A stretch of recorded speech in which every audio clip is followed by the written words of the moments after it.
संस्थापकाय च धर्मस्य सर्वधर्मस्वरूपिणे अवतारवरिष्ठाय रामकृष्णाय ते नमः। तव कथामृतम् तप्तजीवनम् कविभिरीडितम्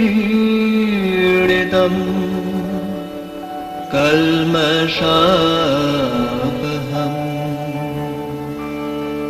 श्रवणमङ्गलम् श्रीमदाततम् भुवि गृह्णन्ति ये भूरिदा जनाः। নমস্কার। আজকে পয়লা মে যেহেতু রবিবার, প্রথম রবিবার, আমরা শ্রী শ্রী রামকৃষ্ণ কথামৃত পাঠ করব। আমি এসেছি শিকাগোর বঙ্গভবনে। আপনারা এই ছবিটার সঙ্গে পরিচিত হয়ে গিয়েছেন যারা অনলাইনে দেখছেন। এই বঙ্গভবনে আজকে যে কথামৃত পাঠ করব তার আগে আপনাদের একটু জানাতে চাই খুবই আনন্দের সঙ্গে যে আমাদের হোম অফ হারমোনিতে আজকে ভগবান শ্রীরামকৃষ্ণ দেবের বিশাল স্ট্যাচু বসানো হলো। তো পুরো স্টেজ এবং সব কিছু নিয়ে স্ট্যাচুটা বোধহয় ঠাকুরের statue was the tallest statue in the world, এখানেতে বসানো হয়েছে। খুবই সুন্দর দেখাচ্ছে সব কিছু হয়ে। তো ভক্তদের এবং অন্যদের সব সহায়তায় এটা ইনগরেশন হবে 21শে মে। তো আমাদের নর্থ আমেরিকার সাধুরা সব আসবেন। আমরা আমাদের প্রেসিডেন্ট মহারাজের আশীর্বাদ বাণী পাঠ করে এটা ইনগরেশন হবে।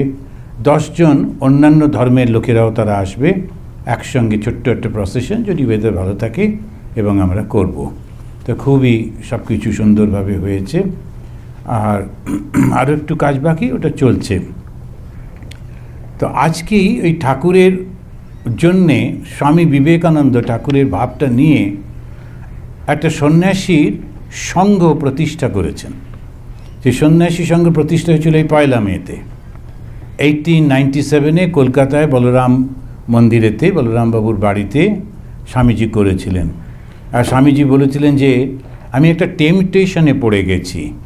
যখন উনি কথা বলছিলেন বলেছিলেন আমি একটা টেম্পটেশনে পড়ে গেছি। সেটা কি না, একটা অর্গানাইজেশন করতে হবে। কেন? এই যে অদ্বৈতের ভাবটা, শ্রীরামকৃষ্ণের যে ভাব, সেই ভাবটা সমস্ত পৃথিবী জুড়ে ছড়িয়ে দিতে হবে। ভাবটা কি? মানুষের মধ্যে যে দেবত্বর উপস্থিত রয়েছে সেইটা সম্পর্কে তাদেরকে সচেতন করা, আর এই সচেতন করতে তাদেরকে সাহায্য করা। এইটা করবার জন্যে তিনি একটা রামকৃষ্ণ মিশন তৈরি করলেন সন্ন্যাসীদের।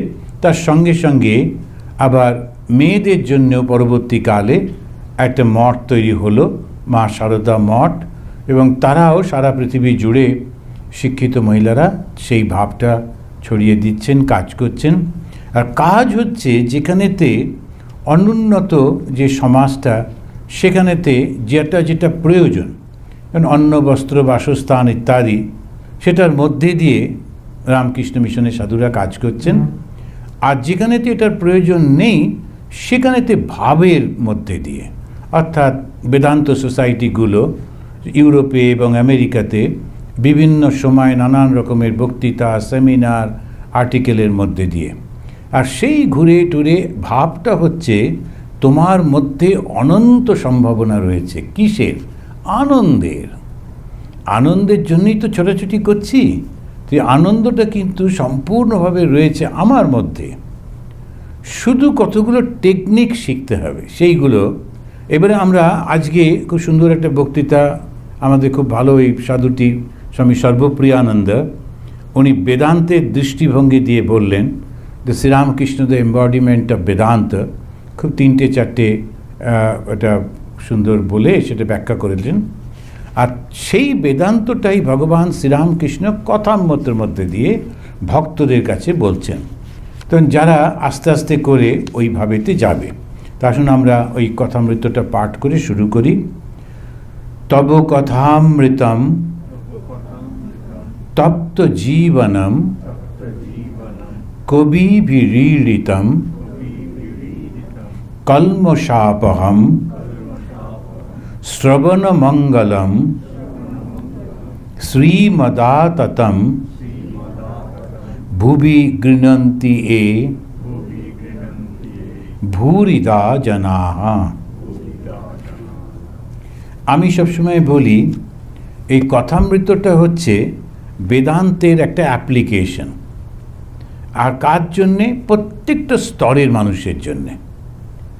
শঙ্করাচার্যের যে বেদান্ত সেটা একটা স্তরের মানুষের জন্য, একটা বিশেষ মানুষের জন্য। কিন্তু শ্রীরামকৃষ্ণের যে বেদান্ত সেটা প্রত্যেকটা স্তরের মানুষের জন্য। যে যেখানে যে অবস্থায় আছে সেই অবস্থা থেকেই সে যাতে উন্নতি করতে পারে। সেটাতে আমরা লক্ষ্য করেছি ঠাকুর শ্রীরামকৃষ্ণদেব মাস্টারমশাইকে বলছেন তোমার শিক্ষকতা ত্যাগ করো না। মাস্টারমশাই সংসার ত্যাগ করব বলে শিক্ষকতা করতেন, ওই শিক্ষকতার মধ্যে দিয়েই করো। কিভাবে করব? তখন কর্মযোগের মধ্যে দিয়ে মন শুদ্ধ করছেন। কর্মযোগটা কি?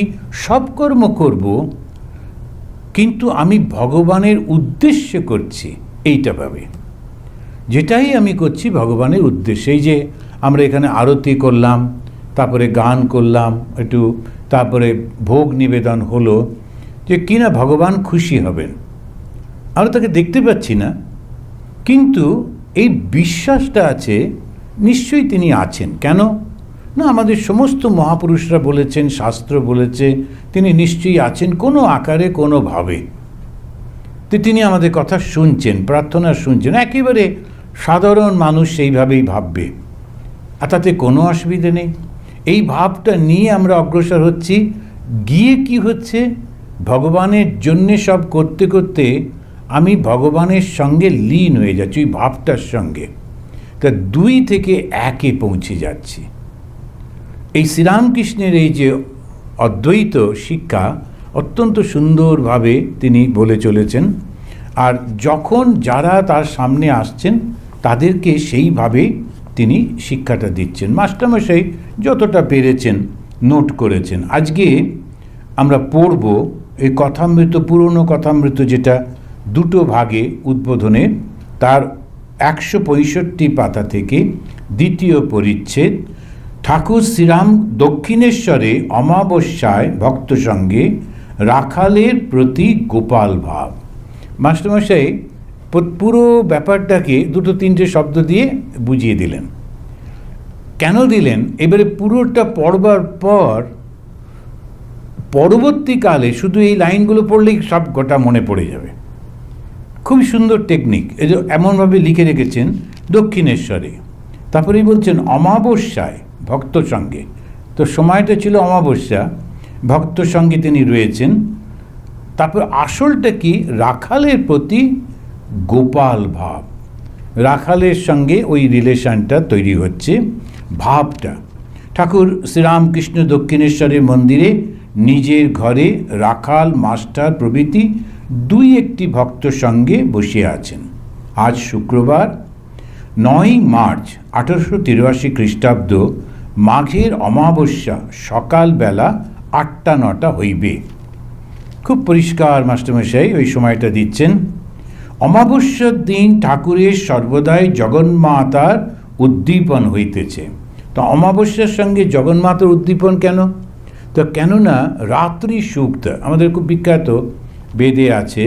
মা কালীর কনসেপশনটা রাত্রি সুক্ত থেকে আসছে। সেখানে সমস্ত কিছু যা বিশ্ব চরাচর সব ঢাকা পড়ে যাচ্ছে, কিছু অবশিষ্ট থাকছে না, কেউ কিছু দেখতে পাচ্ছে না।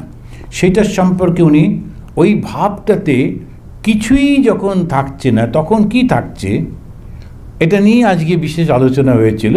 তখন যেটা থাকছে সেইটাই থাকছে, অর্থাৎ অস্তি, আমি, ভাতি, জ্ঞান, প্রিয়, এই তিনটে শব্দ দিয়ে বারবার বোঝাবার চেষ্টা হয়েছে।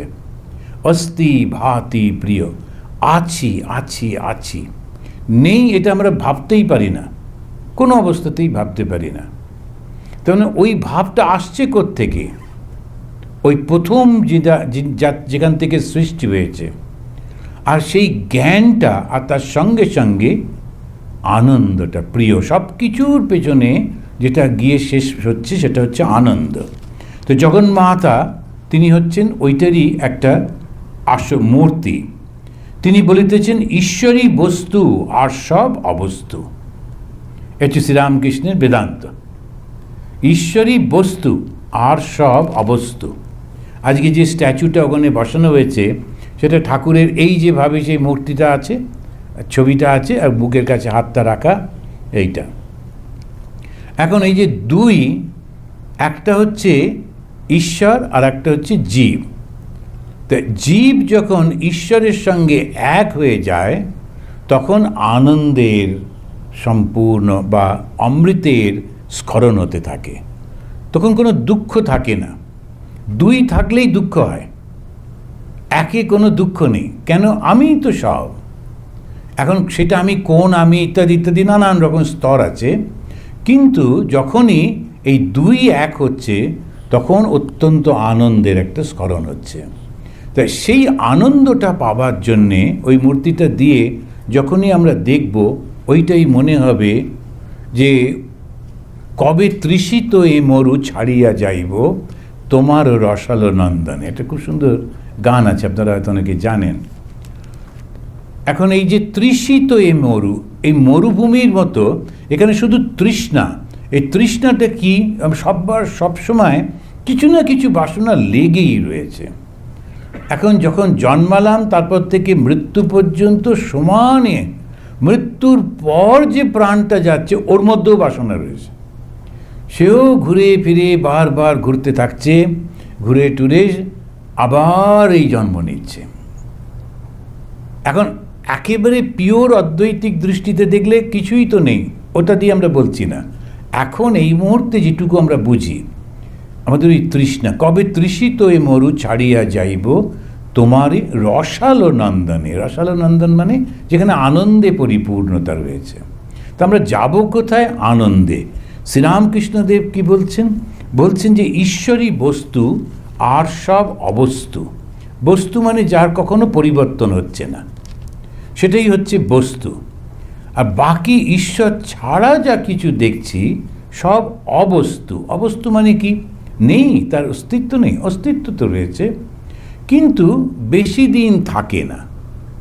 তা খুব সাধারণভাবে যদি আমরা চিন্তা করি, সেই কোন ছোটোবেলায় আমাদের ধীরে ধীরে বড় হচ্ছিলাম, কত কি জমা করতাম।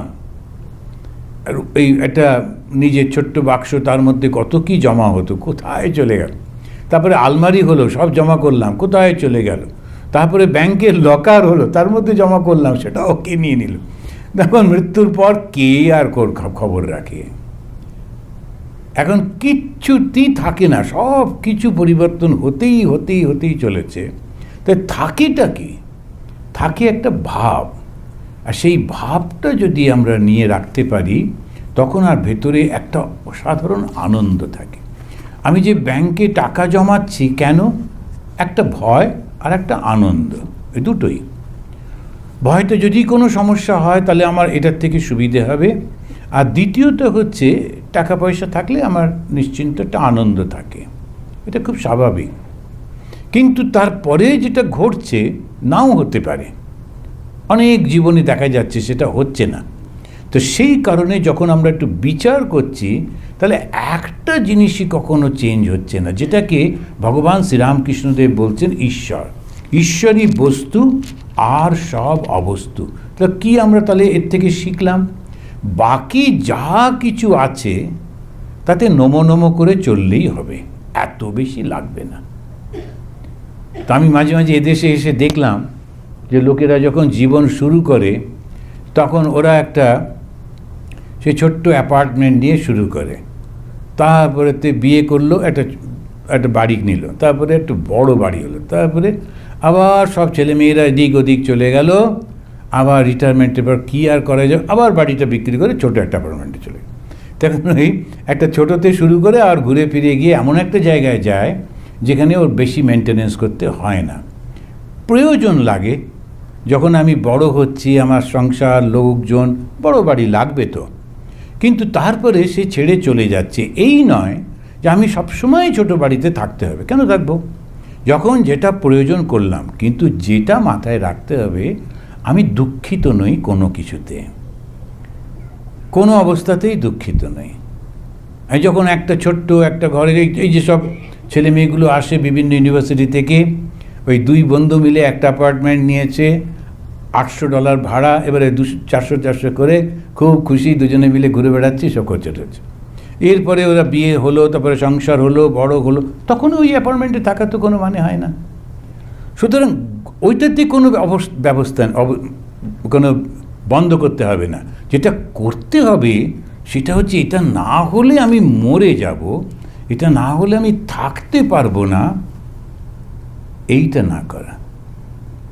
কিছুই ছিল না, সব হয়েছে, আবার কিছুদিন পরে সব চলে যাবে, ঠিক আছে। আমি সদা সর্বদা আনন্দে আছি। কেমন করে? এই সত্যটা জেনে।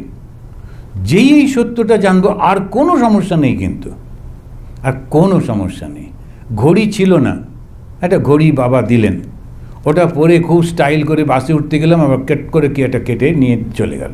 তখন প্রচণ্ড দুঃখ হলো, এটা ঘড়িটা বাবা দিল, বাবা ওটি চেঁচামেচি করলেন, তা রাখতে পারো না, নাও কেন, ইত্যাদি। আবার ওইটার জন্য আত্মহত্যা করার কোনো কারণ নেই। এই যে আজকাল দেখি মাঝে মাঝেই মা বাবা একটু বকেছে, একটা ওই কী বলে যে স্মার্টফোন দেয়নি বা ব্যবহার করতে দেয়নি, ও গিয়ে টক করে একটা আত্মহত্যা করে নিল। কেন? একেবারে আনট্রেন্ড মাইন্ড, কিসের জন্যে সেটা কিচ্ছুতে বুঝতে পারলো না। ও মরে গেল তো কী হলো? জগতে কোনো কিছু পরিবর্তন হয় না। শুধু ওইটা বুঝতে হবে, মানুষের জীবনটা ভীষণ মূল্যবান। আমাকে এই জীবনটা আনন্দের সঙ্গে বাঁচতে হবে, এবং সেইটা আনন্দটা অন্যের কাছে পৌঁছে দিতে হবে। তুলসীদাসজির খুব সুন্দর একটা সেই দোহা আছে, যখন তুমি জন্মেছিলে, আর মনে হয় তুলসীদাস, যখন তুমি জন্মেছিলে তখন তুমি কেঁদেছিলে, সব জগৎ হেসেছিল। এবার এমন কর্ম করো, যখন তুমি চলে যাবে তখন জগৎ কাঁদবে, তুমি হাসতে হাসতে চলে যাবে। ऐसे करनी कर चलो जग रोवे तुम हाসে। এইটাই হচ্ছে জীবনের একটা মন্ত্র। এইটা করে করে আমি যাচ্ছি এগিয়ে। তারপরে একটা সময় আসবে যখন আমি আর তুমি থাকবো না, আমি আর তুমি এক হয়ে যাব। কিভাবে? এই জ্ঞানটা থেকে। জগতে ঈশ্বরী বস্তু আর সব অবস্তু মা তার মহামায়ায় মুগ্ধ করে রেখেছেন। মানুষের ভেতরে দেখো বদ্ধজীবী বেশি, এত কষ্ট দুঃখ পায়, তবু সেই কাম কাঞ্চনে আসক্তি। কাঁটা ঘাস খেয়ে উটের মুখে দরদর করে রক্ত পড়ে, তবু আবার কাঁটা ঘাসই খায়। একটা উদাহরণ দিচ্ছেন, ভীষণ একেবারে। আমি যখন প্রথমে, তখনও সাধু হইনি, কিন্তু এই আশ্রমে যাচ্ছি, তা আমাদের একজন মহারাজ ছিলেন, তো স্বামী প্রেমরূপানন্দজি বলে, তো উনি খুব আদর করে বলতেন, দেখ বাবা, ওই উটগুলো না, ওরা কাঁটা ঘাস খায়, এই কথাগুলো বলতেন। তারপরে ওর মুখ থেকে রক্ত পড়ে, আর ও ভাবে যে কী টেস্ট, আসলে ওরই রক্ত, বুঝলি? তো সংসার করলে এই ভীষণ কষ্ট, সংসার করিস না। আমি বললাম, আচ্ছা মহারাজ, ঠিক আছে। তো সব করে খুব উৎসাহ দিতেন। এখন হচ্ছে, তো অবশ্য পরে খুব রেগে গেলেন, কেননা আমি ওই আশ্রমে জয়েন করিনি, আর একটা আশ্রমে জয়েন করেছিলাম। তারপরে আমাকে দেখবো, যাই তুই কবে সন্ন্যাসী হলি? আমি যে ওই তো ওইখানে গিয়ে করলাম। তারপরে উনি বলছেন, উৎসাহ দিলাম আমি, আর গেলে ওখানে। তো এটা ছিল শিলংয়ে, ওনার কাছে যেতাম, আর আমি জয়েন করলাম চেরাপুঞ্জিতে। তো উনি খুবই আমাকে বকলেন। তারপরে যখন জয়েন করলাম, আগে এমনি আসতাম, খুব ভালো ভালো সন্দেশগুলো দিতেন। তারপরে জয়েন করার পর যখন আসতাম ব্রহ্মচারী হয়ে, তো বাতাসা দিতেন। আমি বলছি, মহারাজ সেই সন্দেশ বলে এবার যারা নতুন আসবে ওদেরকে দিতে হবে, তোমরা তো হয়ে গেছো। তো তো তো এইরকম আমাদের হচ্ছে যখন আমরা লক্ষ্যটা স্থির করে যাচ্ছি, সেই স্থিরটা কি, জগৎ সংসারটা এরকম চলতেই থাকবে। আমি কাঁদি আর হাসি, থাকি আর না থাকি, দরজা বন্ধ করি আর দরজা খুলে সবাইকে ডাকি, কিচ্ছু এসে যায় না।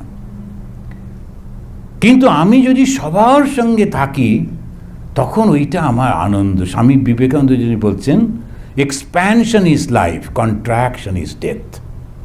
সবার সঙ্গে মিলে মিশে কেমন আছো কি সবার খোঁজ খবর নিচ্ছি, ওইটা হচ্ছে আনন্দ, ওইটা হচ্ছে জীবন। সবার থেকে সব কিছু বন্ধ করে একা একা রয়েছি, ভাবছি আমি বিরাট আনন্দে আছি, কিন্তু কেউ তো আমাকে মনেও রাখে না।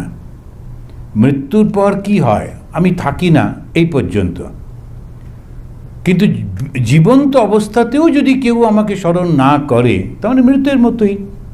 সুতরাং জীবনটাকে খুব সুন্দর করে নিয়ে গড়ে নিতে হবে, আনন্দে থাকতে হবে, আর সব সময় মনে রাখতে হবে এই যা কিছু চলছে, কখনো খুব সফলতা, কখনো বিফলতা, কখনো প্রশংসা, কখনো নিন্দা, এসব কিছু চলতেই থাকবে। কেন না মহামায়ার মায়াতে মুগ্ধ করে রেখেছে। দেখো, কেউ খোঁজে না, আনারস গাছের ফল ছেড়ে লোকে তার পাতা খায়। কেউ খোঁজে না, ঈশ্বরকে খোঁজে না, কেউ ঈশ্বরকে খোঁজে না। এটা যে কি সত্য কথা, আমরা যারা একটু এমনকি ঈশ্বর সম্পর্কে কিছুই ধারণা হয়নি, তথাপি দু একটা ওই শুনে বই পড়ে যা হয়েছে, 40-45 বছর এই সাধন জীবন করে খুব গিয়ে কষ্ট হয়। কোনো একটা মন্দিরে গেলাম, দেখলাম কত লোক এসছে, আর ঠাকুরের জন্য এসছে, কেউ ঠাকুরের জন্য নেই। ওখানে গিয়ে দল বেঁধে ওকে সব খবর দিয়েছে, ওটা মিটিং প্লেস হয়েছে।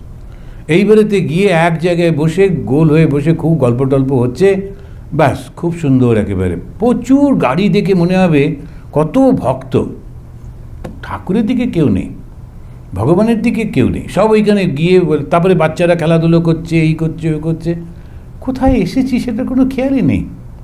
একটু বসি, একটু প্রার্থনা করি, 2-5 জন করে, বেশিরভাগই হচ্ছে এটা জাস্ট মন্দিরে যেতে হয়, একটা এমন ট্র্যাডিশন হয়ে গেছে, যেতে হয়। কিন্তু কেন যাচ্ছি? ভগবান শ্রীরামকৃষ্ণদেব ছোট্টবেলায় পাড়ার মা মাসি এদের সঙ্গে সবাই যাচ্ছিলেন। তো বিশালাক্ষী বলে একটা জায়গা আছে, বিরাট আঁখি জার, একটা বড় পাথর আছে, সেইখানটাতে ওরা সব যেতেন, গিয়ে পুজো টুজো দিতেন, এই পাড়ার মহিলারা। উনি ছোট ছেলে, যেমন বাচ্চারা করে, আগে আগে চলেছেন ওদের সঙ্গে। কিন্তু শুনছেন সবাই শুধু এই নিজেদের গল্প করে চলে, যেমন সব মহিলাদের সঙ্গে নিজেদের মধ্যে গল্প করে, কেউ ভগবানের কথা বলছে না। তখন ওনার ভীষণ কষ্ট হলো, উনি অজ্ঞান হয়ে পড়ে গেলেন। বলে যে সমাধি হয়েছিল, তিনি ওই ঈশ্বরের চিন্তা কেন করছে না? তখন একজন মহিলা ছিলেন, তিনি বললেন একটু ঠাকুরকে ডাকি। সবাই মিলে ঠাকুরকে ডাকতে লাগলেন, ভগবানকে ডাকতে লাগলেন, আবার তার জ্ঞান ফিরে এলো। ওই ছোট্টবেলায় ওইভাবে তিনি আমাদেরকে শেখাচ্ছেন, তুমি যাচ্ছ তীর্থ করতে, ভগবানের চিন্তা করতে করতে চলো, অন্য চিন্তা কেন করবে? কেন? ওই যে সময়টুকু তোমার মনটা ঈশ্বরের চরণে দিচ্ছ, তো মনটা কিন্তু শুদ্ধ হয়ে যাচ্ছে। শুদ্ধ আর অশুদ্ধর পার্থক্যটা কি? কী অশুদ্ধ আর কী অশুদ্ধ? না, আমি গঙ্গা জল খেয়ে নিয়েছি, আর অসুবিধা নেই, কিন্তু গঙ্গা জলে তো কত মাছ থাকে, তারা কি সবাই শুদ্ধ হয়ে গেছে? গঙ্গা জলে তো কত রকম সব থাকে। গঙ্গার জলটা না, ওই বিশ্বাসটা, জর্ডনের জল, গঙ্গার জল, এটা বিশ্বাসের উপর। আমার মাথায় কেউ যদি জর্ডনের জল দিয়ে বলে আপনি পবিত্র হয়ে গেলেন, আমার মনেই হবে না, কেননা ছোটোবেলা থেকে গঙ্গায় কি বিশ্বাস করেছে, আবার জর্ডন কি। সুতরাং কেউ গঙ্গা জল দিল, যে কোনো একটা জল দিয়ে বললো গঙ্গা জল, খুশি হয়ে যাচ্ছি, বিশ্বাসটা। কিন্তু আসল পবিত্রতা কি? এই ঈশ্বর আর ঈশ্বরের সৃষ্টি জগৎ। জগতের যত জিনিস চিন্তা করব, টেম্পোরারি জিনিসে যত মন দেব, তত বদ্ধ হয়ে যাব। আবার জন্মাতে হবে, আবার জন্মাতে হবে, আবার জন্মাতে। আর প্রত্যেকটা জন্ম বেশ সুন্দর আরাম করে থাকবো, শিকাগোয় এসে চাকরি করব, তাও নাও হতে পারে না। প্রত্যেকটা জন্মতে যে খুব আনন্দ হবে তা তো নয়, কোথায় যাব তার তো কোনো ঠিক নেই। সুতরাং ওই জন্যেই বারবার বলা হচ্ছে যে ঈশ্বরই বস্তু আর সব অবস্তু। দেখো, কেউ তাকে খোঁজে না। আনারসের ফল ছেড়ে লোকে তার পাতা খায়। এবারে এই ভক্ত একজন খুব সুন্দর প্রশ্ন করলেন একটা, আজ্ঞা সংসারে তিনি কেন রেখে দেন? এটা খুব সুন্দর একটা প্রশ্ন। এ যদি সংসারটা এত কষ্টে, তিনি কেন রেখে দিয়েছেন? তখন উনি বলছেন, সংসার কর্মক্ষেত্র, কর্ম করতে করতে তবে জ্ঞান হবে। সংসারে রেখে দিয়েছেন কেন? এটা হচ্ছে কর্মক্ষেত্র।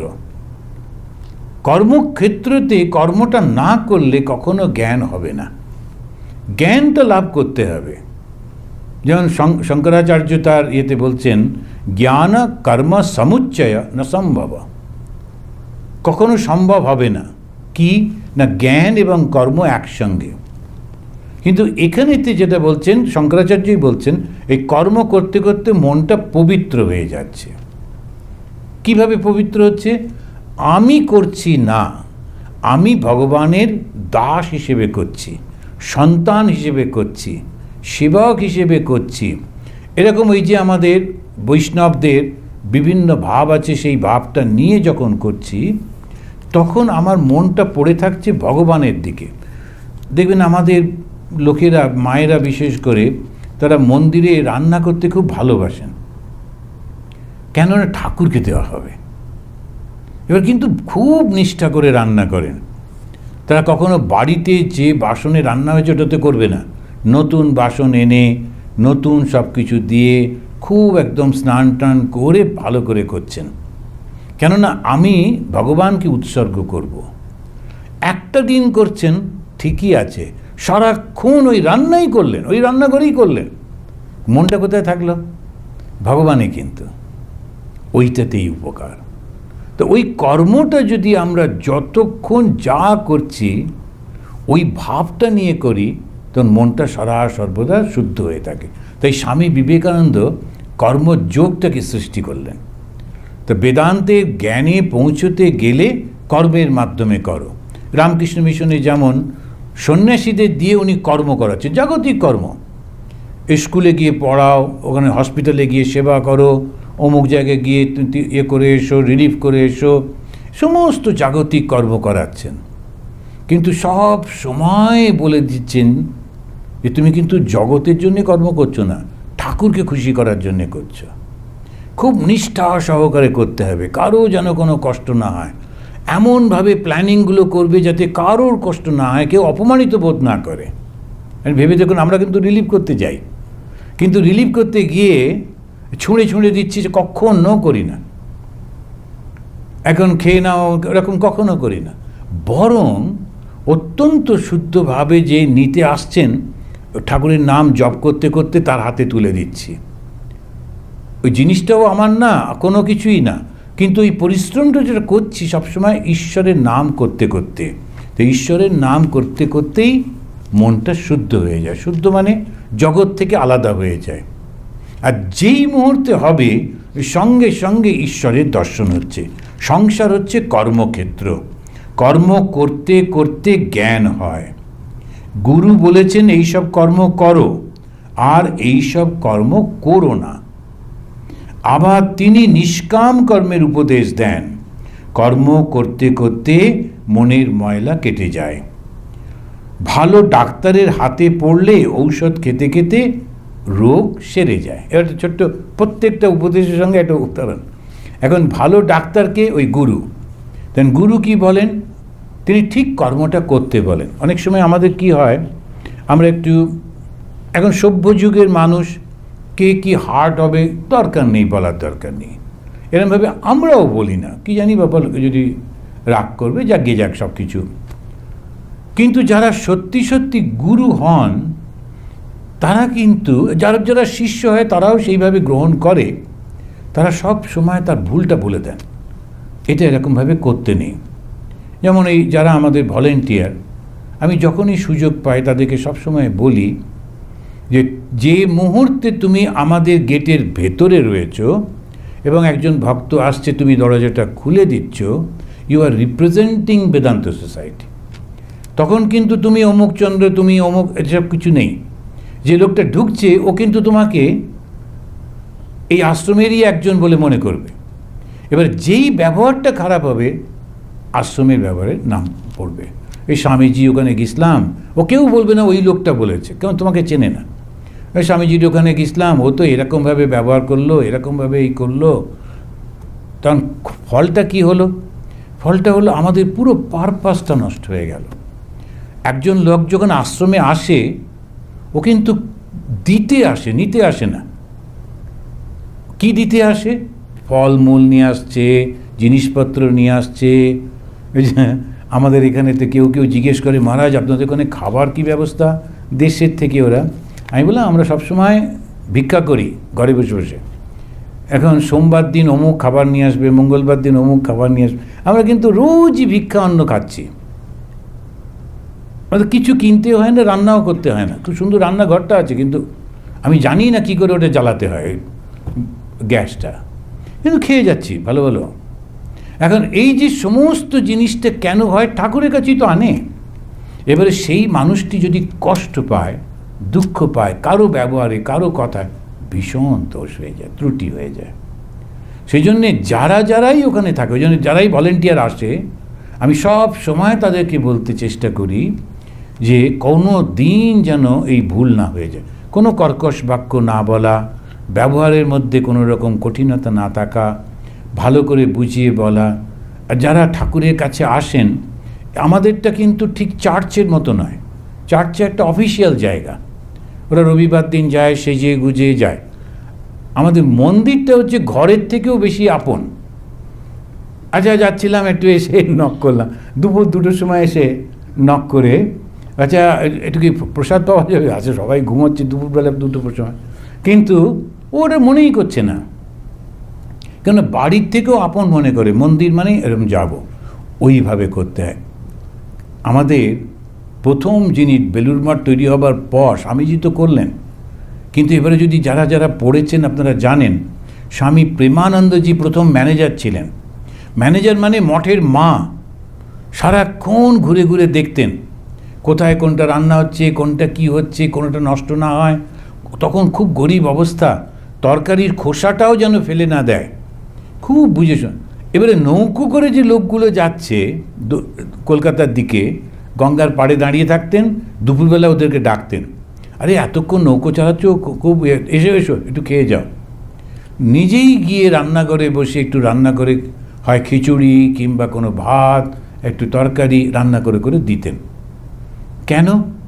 উনি বলতেন আমি না বীজ ছড়াচ্ছি। বলুন মহারাজ আপনার সকাল থেকে এই চলছে, দুপুরে একটু আমরা ঘুমোচ্ছি, আপনি আবার লোক ডেকে ডেকে খাওয়াচ্ছেন কেন? বললেন আমি লোক ডাকছি না, আমি বীজ ছড়াচ্ছি, ভক্তির বীজ। ওই যে লোকটি ওরকম করলো, ওই যে খেয়ে গেল, ও 5টা লোককে বলবে এখানে একটা আশ্রম আছে, ও আশ্রমটা খুব ভালো। এবার আরও 15টা লোক আসবে, একদিন আসবে বেলুড় মঠের লোকের লোকারণ্য হয়ে যাবে। সত্যি তাই। এখন বেলুড় মঠের ওই অত বড় মাঠ, তাকে কোনো উৎসবেতে লোক ধারণের জায়গা থাকে না, ওই বীজ ছড়িয়েছেন। আমি এই টেকনিকটা আন্দামানে ব্যবহার করেছিলাম। তারপর আন্দামানে খুব গরিব ছিলাম তো, খাওয়াতে পারতাম না, চকলেট রেখে দিতাম। তো পাশেই ছিল কলেজ, তো কলেজের ছেলে মেয়েগুলো জল খেতে আসতো, ওখানে জলের খুব অসুবিধে। আর আমাদের কোনোভাবে, আমাদের ঠিক আশ্রমের উপরেই হচ্ছে গভর্নরের বাড়ি, তো ওখান থেকে একটা জলের পাইপ ছিল, আমাদের জলটা ভালো সাপ্লাই। তো একটা কল রেখেছিলাম, গ্লাস থাকতো। ওই ছেলে মেয়েগুলো যখন জল খেতে আসতো, আমি দুপুরবেলায় ওদেরকে একটা করে চকলেট দিতাম। বড় বড় ছেলে মেয়ে কলেজে পড়ছে, ওরা কখনো এরকম পায় না, জল খেতেই দেয় না কেউ।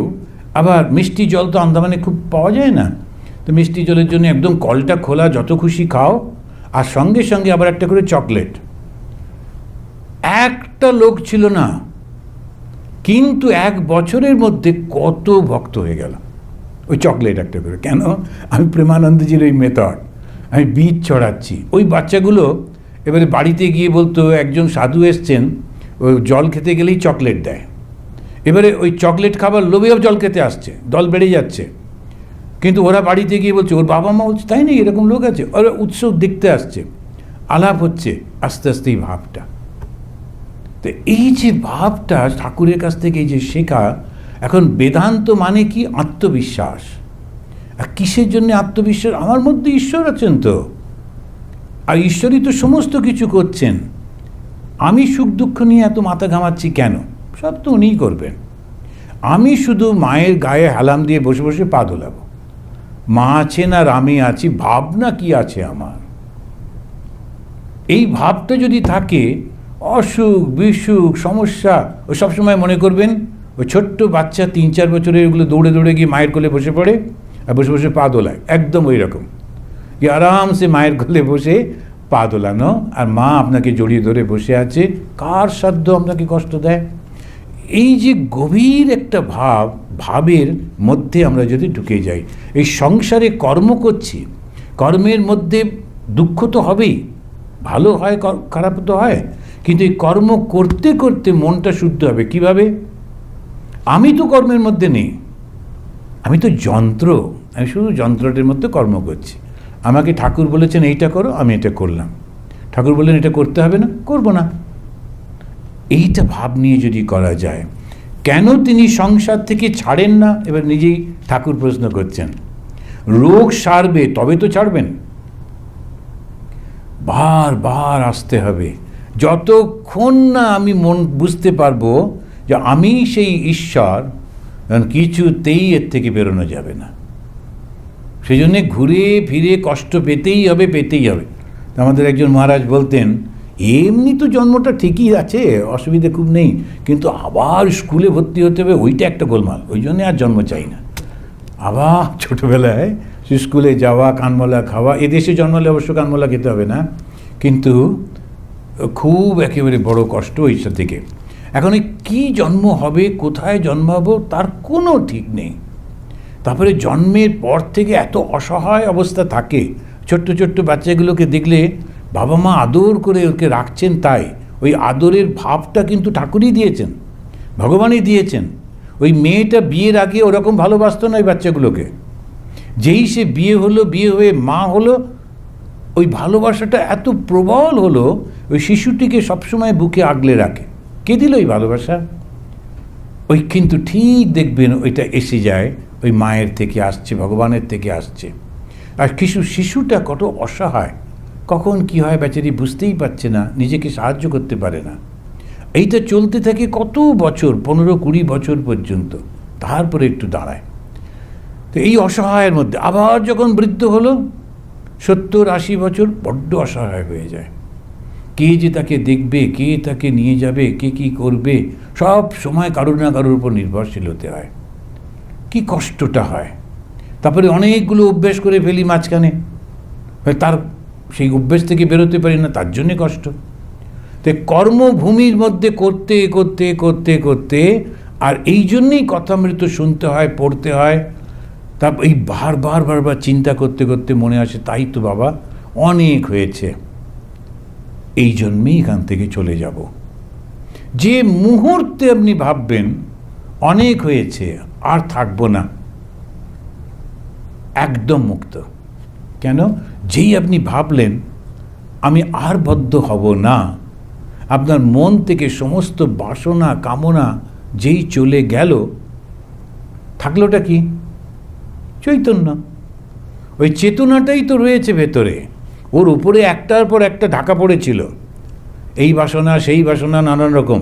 যখন সবগুলো চলে গেল, এনাফ, আর কোনো বাসনা চাই না, থাকবেটা কি? চৈতন্যটা থাকবে। চৈতন্য মানে আনন্দ।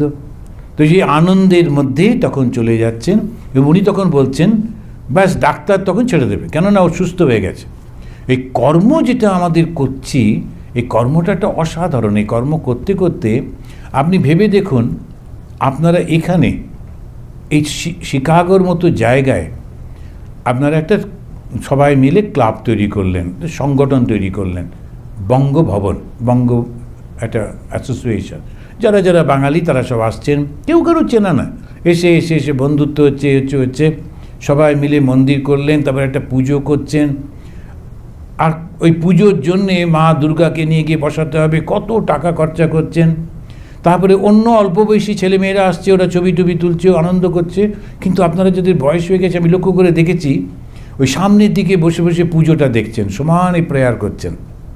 তারপরেতে ওই যারা আসছেন তাদেরকে খাওয়ানো, দেখা, শোনা, করা, এই যে কর্মটা করছেন, এই কর্মটার পেছনে যদি অহংকারটা চলে যায়, তাহলে কিন্তু আপনি মুক্ত। এই নয় যে আপনাকে রামকৃষ্ণ মিশন বা ভারত সেবার সঙ্গে জয়েন করতে হবে। আপনি যদি যে কোনো জায়গায় কর্ম করছেন, কার জন্যে? ঈশ্বরের জন্যে। আর ঈশ্বরের কর্ম মানে কি? ভালোবাসা। আর ভালোবাসার পেছনে কোনো স্বার্থ নেই, শুধুমাত্র ভালোবাসা আছে। এইটা যখনই করছি, যেখানে বসে করছি, যে পোশাকে রয়েছি, যে ভাষায় কথা বলছি, কিচ্ছু এসে যায় না। কি খাচ্ছি না খাচ্ছি কিচ্ছু এসে যায় না, একটাই শুধু, সেটা হচ্ছে তীব্র বিশ্বাস, আমি তো এর মধ্যে বদ্ধ হচ্ছি না। কেন? আমি তো কিছু চাই না, না চাইলে বদ্ধ হব কি করে? সুতরাং আপনি সবার সঙ্গে সুন্দর কথা বলছেন, সব কিছু হচ্ছে, কোনো অসুবিধে কিছু নেই, এই রকমভাবে যেই হলো, তখন কাম কাঞ্চনের ভোগের ইচ্ছা যখন চলে যাবে, তখন ছেড়ে দেবেন। কারণ কামনাটা তো নেই, কামনা না থাকলে আর কাঞ্চনের কি দরকার? পয়সাটা চাই তো ওই কামনা পূরণ করবার জন্য, কোনো কামনা নেই, সুতরাং কাঞ্চনের কোনো প্রয়োজনও নেই। কিন্তু আর একটা জিনিস জানবেন, যেই মুহূর্তে আপনার মধ্যে এই ভাবটা আসবে, তখন আপনার কোনো অভাব থাকবে না, কোনো অভাব থাকবে না। এটা একটা অদ্ভুত। যখনই আপনি সব ছেড়ে দেবেন ঈশ্বরের হাতে, আপনার কোনো অভাব হবে না। ঠিক কেউ না কেউ এসে আপনাকে সাহায্য করবে, ওইটাই ঈশ্বর আছেন, ভগবান যে আছেন ওটাই তার প্রমাণ। একবার ওর উপর নির্ভর করে যদি চলতে শুরু করা যায়, আসবেনই আসবেন, দেখবেনই দেখবেন, থাকবেনই থাকবেন। এ তো কত কত জীবনে এই প্রমাণটা হয়েছে, শুধু একদম বিশ্বাস করে রাখতে হয়। তখন উনি বলছেন যে হাসপাতালে নাম লেখালে পালিয়ে আসার জো নাই। একবার যদি জন্ম নিয়েছ, আর পালাবার উপায় নেই। কেন? ওই কর্ম করেছ, কর্মের মধ্যে তোমার ভোগের বাসনা, অমুকের তমুক, এইবারে সবগুলো এসে গেল। যেই এসে গেল, তখন তার থেকে বেরোনো। আমরা কিন্তু সম্পূর্ণভাবে একটা জায়গায় গিয়ে ভগবানকে যেই মুহূর্তে বলবো, আমি কি করেছি না করেছি ওইসব হিসেব আর আমার জানা নেই, আমি এই মুহূর্ত থেকে তোমার, ঈশ্বরের সঙ্গে। বারবার বলেছেন। এটা কি যে মানে একটু একটু করে হবে নাকি? দাউ দাউ করছে আগুন, ওর মধ্যে কোথায় কি আমি দিলাম, আগুনটা পুড়ে যাবে, নিভে যাবে? কিচ্ছু নিভবে না, সমস্ত কিছু দাহ হয়ে যায়। শুধু একবার বলতে হবে, আমি তোমার। ওইটা বলে শ্রী রামচন্দ্রের কাছে যখন ওই লক্ষণ টক্ষণ এসে সব বলছেন যে আমাদের একে বিভীষণকে নেওয়া কি উচিত হবে, কারণ বিভীষণ তো রাবণের ভাই, আর যুদ্ধটা তো রাবণের সঙ্গে, আর গোলমালটা হয়েছে রাবণের বোনটাকে নাক কেটে দিয়ে, সুতরাং ওটা তো সব ওদের ফ্যামিলি। আর বিভীষণকে আমরা কি নেব? নানানজন নানান উপদেশ দিচ্ছেন। তখন রামচন্দ্র বললেন, যে কেউ আমার কাছে এসে বলবে আমি তোমার, আমি তাকে গ্রহণ করব, সে যেই হোক, যখন বলবে। শ্রী শ্রী মা শারদামণি দেবী একটা অসাধারণ কথা বলেছেন। আর এই কথাটা কিন্তু শুধু সোলেস দেবার জন্যে না, একটু মনে আনন্দ থাকে এরকম না, একদম প্রতিজ্ঞা। আর শ্রীরাম মায়ের প্রতিজ্ঞা মানে মা কালীর প্রতিজ্ঞা, শক্তির প্রতিজ্ঞা। তিনি বলছেন, যে আমাকে মা বলে ডাকবে আমি তাকে ফেরাতে পারবো না। আর কি চাই? শুধু বলছেন, মনে রেখো, যখন তোমার সবাই রয়েছে তখন আমাকে ডাকতে হবে না। যখন কেউ নেই তোমার চারপাশে, যখন তোমার খুবই অসহায় অবস্থা, তখন নিশ্চিত যেন তোমার একজন মা আছেন, এবং সত্যিকারের মা, পাতানো মা নয়, সত্যিকারের মা। এখন এই যে ভাবটা যদি থাকে, তাহলে দাঁড়ালোটা কি ভাব? ভাবটা কি? পরিপূর্ণ বিশ্বাস। বিশ্বাসটা কি? সত্য আছেন, সেই সত্যটা প্রকাশিত হচ্ছেন কখনো দেবী রূপে, কখনো দেবতা রূপে, আর বর্তমান যুগে একেবারে অত্যন্ত অসাধারণ শ্রীরামকৃষ্ণ মা শারদা রূপে। তারা বাবা আর মায়ের মতো সারাক্ষণ দাঁড়িয়ে আছেন। কখন একবার আমরা একটু ওর দিকে ফিরব আর ওর কাছে যাব। একবার যদি মা বলে ডেকেছে, তখন মা বলছেন আমি তাকে ফেরাতে পারবো না। ঠাকুর আজকাল যশোদার ন্যায় বাৎসল্য রসে সর্বদা আপ্লুত হইয়া থাকেন, তাই রাখালকে সঙ্গে সঙ্গে রাখেন। ঠাকুর বিভিন্ন সময় বিভিন্ন মুডের মধ্যে থাকতেন, বিভিন্ন ভাবের মধ্যে থাকতেন। কেন? এই যতগুলো শাস্ত্র গ্রন্থ আছে, সেই শাস্ত্রতে যে যে ভাবের কথা বলেছে, প্রত্যেকটি ভাব শ্রীরামকৃষ্ণের জীবনে পরিস্ফুট। শ্রীরামকৃষ্ণ জীবনটা হচ্ছে ওইগুলোকে সত্য প্রমাণিত করবার জন্যে। উনি মানে প্রুভ করে দিচ্ছেন এটা আছে, এটা মিথ্যা নয়, সত্যি সত্যি হয়। অচিন্তা খলু এ ভাবা ন তাম স্তর্কে না যোজয়েত। এই ভাবটা হচ্ছে অচিন্ত, চিন্তা করা যায় না, কত রকমের ভাব। এখন যারা খুব শত্রুভাবে সাধনা করেন ভগবানের সঙ্গে, ওরা কিন্তু ভগবানকেই পান। রাবণ, তাকে যখন একজন গিয়ে বলছে তুমি বিভিন্ন রূপ ধরে সীতার কাছে যাচ্ছ সীতাকে প্রলুব্ধ করবার জন্যে, কোনোবার সীতা তোমার দিকে ফিরেও তাকাচ্ছেন না, কিন্তু সীতা যাকে মন দিয়ে ভালোবাসেন তার রূপটা নিচ্ছ না কেন? রামচন্দ্রের রূপ ধরে গেলেই তো হয়। রাবণ অনেক নানান রকমের সমস্ত ওর ক্ষমতা ছিল, যৌগিক ক্ষমতা, নানা রকম রূপ ধারণ করতে পারত। তখন আমরা ওর আরও সব দেখেছি। একজন তো সেই হরিণ সাজলো, একজন এই করলো। রাবণ বললেন বলো কি, রাম চিন্তা করলেই আমার এই অবস্থা হয়, রামের রূপ ধারণ করলে আমার ওই জগৎ সীতা এই সব কিছু থাকবে? ওই জন্যে তা নয়, আমার মুক্তিটা দরকার। আর মুক্তিটা যুদ্ধ করলে তাড়াতাড়ি পাবো, সাধন ভজন করতে গেলে কবে দেখবে না দেখবে ঠিক নেই, ওই জন্যে শত্রুভাবে সাধন করছি। তো রাবণের আর একটা অ্যাপ্রোচ ছিল, শত্রুভাবে সাধন করে, কিন্তু সীতাকে কখনো রাম রূপে প্রলুব্ধ করতে যাচ্ছেন না। ও সত্যি সত্যি কিন্তু ওই খারাপ চরিত্রটা নয়, শুধু ওরকম ভয় দেখাচ্ছেন, কিন্তু যদি সত্যি খারাপ হতেন তাহলে অনেক কিছু করতে পারতেন, তা কিন্তু করছেন না। এইটা কতগুলো জিনিস আমাদের অত্যন্ত শিক্ষার। যে কোনো অ্যাপ্রোচে ভগবানকে ডাকতে পারা যায়। মা কালীর কাছে পুজো টুজো করে ডাকাতগুলো যেত। ডাকাতদের খুব বিশ্বাস মা কালীর হাতে খাড়া, আমাদেরও হাতে খাড়া, সুতরাং মা আমাদের মা, সুতরাং বলে ওরা খুব বিশ্বাস হয়েছে, বইয়েও ওরা যাচ্ছে। এবং সত্যি সত্যি ওরা ওই মাকে অত্যন্ত বিশ্বাস করত, তার জন্যে ওদের অনেক সফলতাও হতো। নিজেরা গিয়ে এটা করছে ওটা করছে, কারণ যেমনভাবে ডাকবে সেটাই পাবে।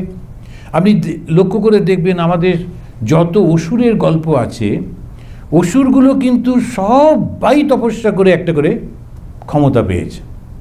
প্রত্যেকেই তপস্যা করে একটা ক্ষমতা পেত। আর তপস্যাটা কি? তপস্যাটা হচ্ছে সমস্ত জগৎ থেকে মনটা তুলে একাগ্র করে ভগবানে রাখা, ওটাই হচ্ছে তপস্যা।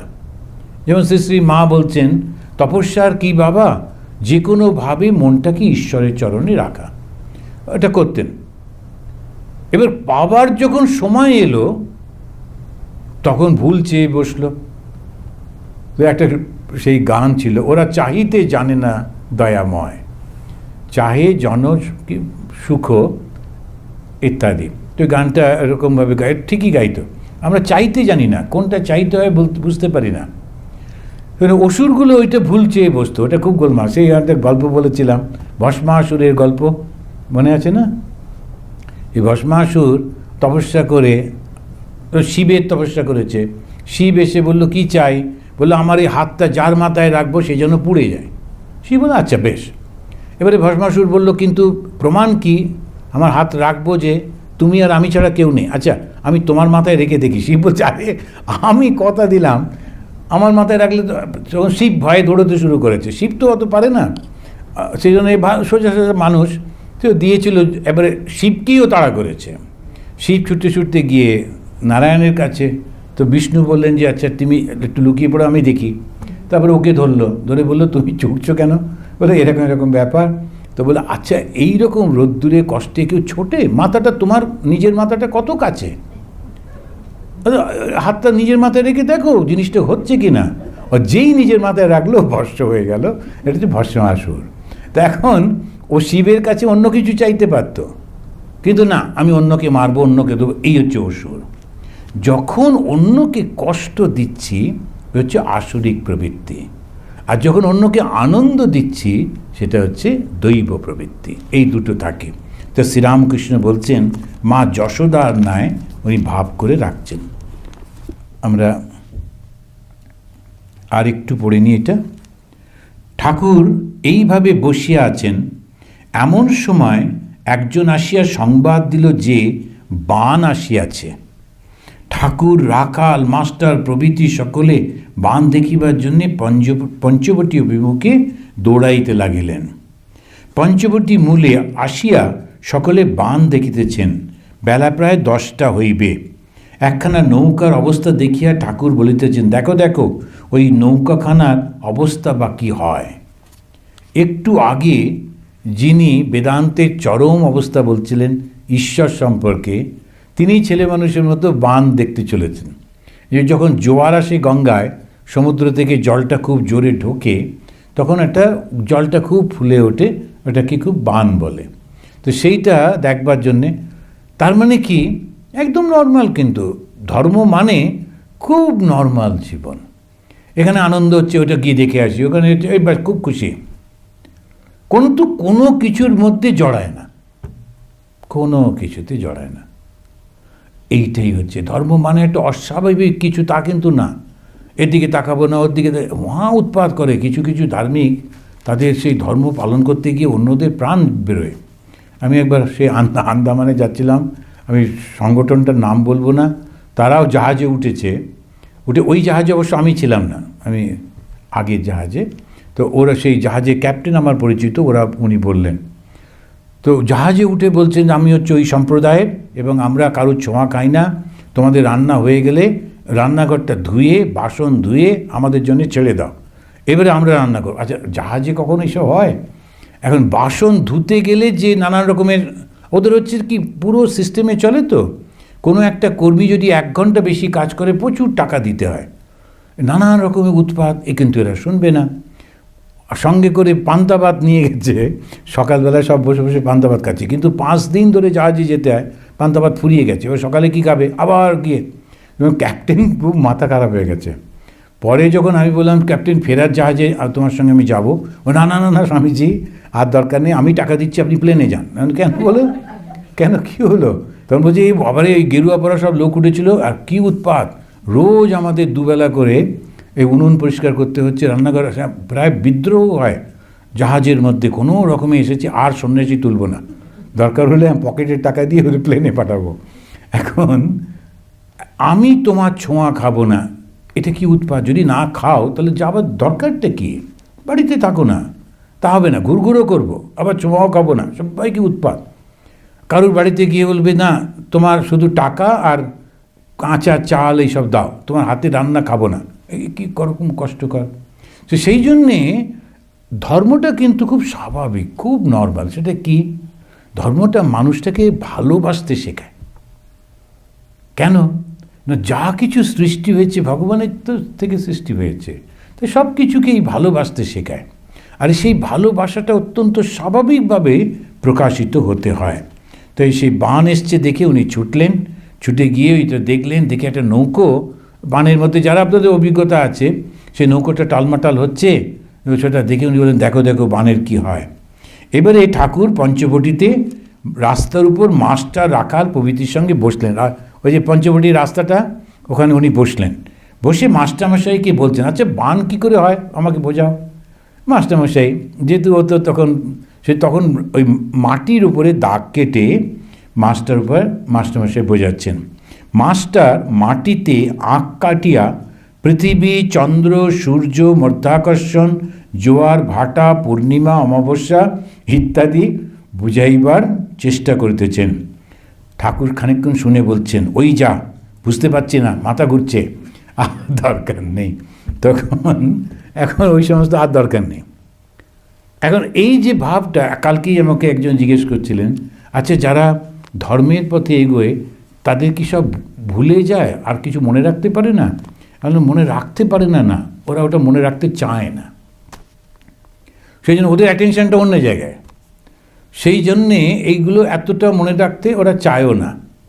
কিন্তু তুমি দেখবে ওই যে সাধুটি, সে অন্য কোনো এটা মনে রাখতে পারছে না, তো কী বলে আজকাল নানা রকমের যে কার্ডের এইসব মনে রাখতে পারে না, কিন্তু তুমি কঠোপনিষদের সব মন্ত্র জিজ্ঞেস করো, ও টকটক করে বলবে, কারণ ওটা ওর পছন্দ, ঠিক মনে রেখে দিয়েছে, গীতা শ্লোক মুখে মনে আছে।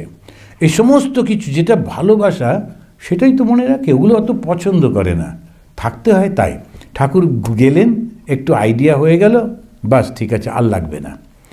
এই জগতের জন্যে খুব বেশি দরকার নেই, যেটুকু আমার প্রয়োজন ওটুকু হলেই হবে, এটাই শ্রীরামকৃষ্ণ বোঝাচ্ছেন। তারপরে বলছেন, দেখো আমি ছেলেবেলায় চিত্র আঁকতে বেশ পারতুম, কিন্তু শুভঙ্করীর আঁক বাধা লাগতো, আমি অঙ্ক করতে পারতুম না। ঠাকুর এবারে নিজের ঘরে ফিরিয়ে আসিয়াছেন, দেয়ালে টাঙানো যশোদার ছবি দেখিতেছেন, কিন্তু যশোদার ছবিটা দেখে ওনার পছন্দ হচ্ছে না, উনি নিজে ছবি আঁকতেন তো সেই জন্যে ঠাকুরের জীবনের এই অসাধারণ সমস্ত কথাগুলো। তারপরে একটা অদ্ভুত প্রশ্ন একজন করল, বলিদান করা কি ভালো? এতে তো জীবহিংসা করা হয়। তো এই প্রশ্নটা রেখে আমরা আজকে শেষ করি, আবার সামনের মাসে আমরা করব।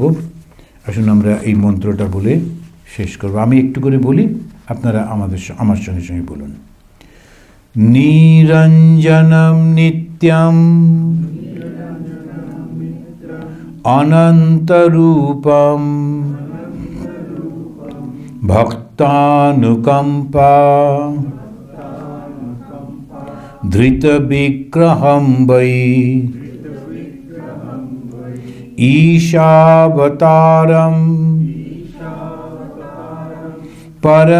পরমেশমিড্যম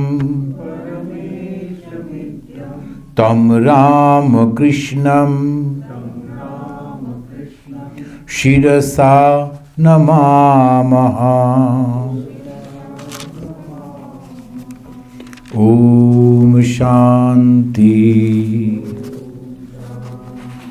শান্তি শান্তি।